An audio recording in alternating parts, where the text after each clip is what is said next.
আসসালামু আলাইকুম এভরিওয়ান, কি অবস্থা সবার?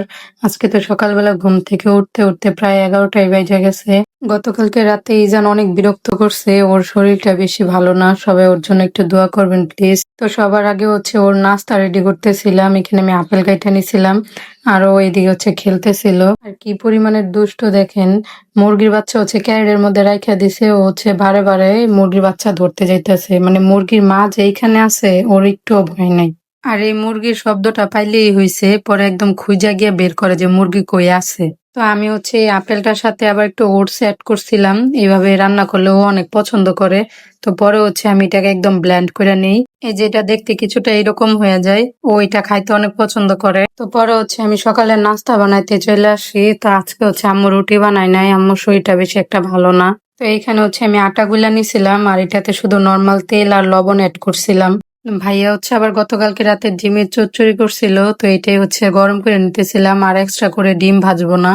তো এটাকেও অনেকে হচ্ছে চাপটি পিঠাও বলে, আবার হচ্ছে এটা যদি চালের গুঁড়ি দিয়ে বানায় পুরো একদম ওই যে ইন্ডিয়ান ডোসা গুলা থাকে ওই রকম হয়ে যায়। আর এটা একদমই পাতলা করে হচ্ছে তেল দিয়ে ভাজতে হয়। বাসায় যেদিন হচ্ছে রুটি না বানায় ওই দিন দেখা যায় হচ্ছে এইভাবেই বানায় ফেলে, এটাও খাইতে ভালোই লাগে।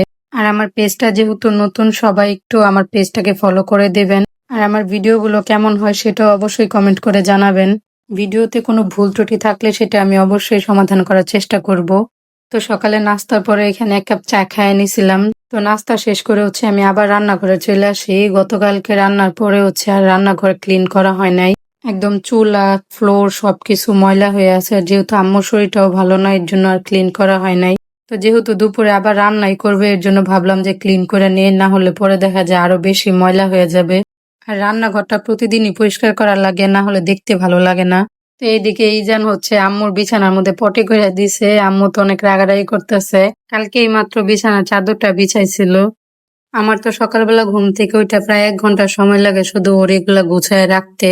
আর ও হচ্ছে এখন নিজে নিজে খাটের নিচ থেকে সবকিছু বের করতে পারে, আমি একদিকে গুছাই আর ও আরেকদিকে সবকিছু নিয়ে আসে।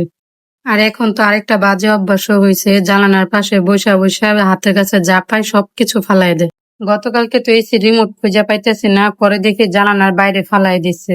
ইজানের একটা বিষয় আমি খুব খেয়াল করছি, ওরে নর্মালি যে জিনিসটা আমি করতে পারি না, ক্যামেরা অন করে যদি সেম জিনিসটা করি তাহলে ও সুন্দর করে দেয়। গতকালকে রাতে ওর ওষুধ খাওয়াইতে নিছিলাম, কোনোভাবেই খায় না, পরে হচ্ছে জোর করে খাওয়াইছি, বমি করে দিছিল।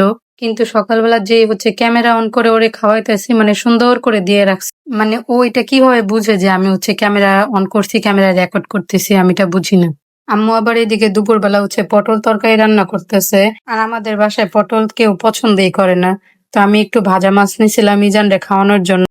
ও হচ্ছে মাছ, মাংস, ডিম এগুলো একদমই খাইতে চায় না, পরে জোর করে যেভাবে হোক অল্প একটু খাওয়াইছি। তো পরে ওরে ঘুম পাড়ায় রাইখা হচ্ছে বাহিরের অবস্থা দেখতেছি, মানে বৃষ্টি কোনোভাবেই কমতেছে না। মানে এখনো বৃষ্টি হইতেছে, আমি বৃষ্টির জন্য ভয়েসও দিতে পারতেছি না। মানে সারাক্ষণ এভাবে বৃষ্টি হইলে আমার কাছে ভালো লাগে না। গত 2-3 দিন যাবত একটানা এভাবে বৃষ্টি হইতেছে, বৃষ্টির জন্য জামা কাপড়ও কিছু শুকাইতে পারতেছি না। আম্মু হচ্ছে ইজানের জামা কাপড় সব এভাবে জানালার মধ্যে নাইড়া দিছিল। বৃষ্টির জন্য তো ইজানরাও বাইরে নিতে পারি না, কিন্তু ও সারাদিনে একবার হইলেও একটু বাড়ির বাইরে যাওয়া লাগে, নাইলে অনেক বিরক্ত করে। তো আব্বু হচ্ছে ওরে নিয়ে একটু বাইরে বের হয়েছিল, আর বাইরে যাওয়ার সময় তো মহা খুশি।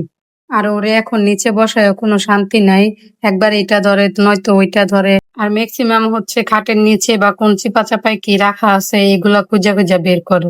আমি বুঝি না আসলে যে ও বড় হয়ে কি হইতে চায় বা কি হবে। তো বিকালবেলা আব্বু আবার এদিকে হচ্ছে আম্মুর মুরগির ঘর ঠিক করে দিতেছিল। এটা দিয়ে নাকি হচ্ছে বৃষ্টির পানি যায়, আর পানি জমা হচ্ছে মুরগির বাচ্চা ঠান্ডা লেগে গেছে। আম্মু তো গত 2 দিন ধরে হচ্ছে আব্বুর সাথে প্যান প্যান করতেছিল এটা ঠিক করে দেওয়ার জন্য। তো আজকের ভিডিওটা এই পর্যন্তই। আল্লাহ হাফেজ, আসসালামু আলাইকুম। আর ভিডিওটা কেমন লাগছে সবার কাছে অবশ্যই কমেন্ট করে জানাবেন। আর কেউ মাশাআল্লাহ বলতে ভুলবেন না প্লিজ, অবশ্যই সবাই মাশাআল্লাহ বলে যাবেন।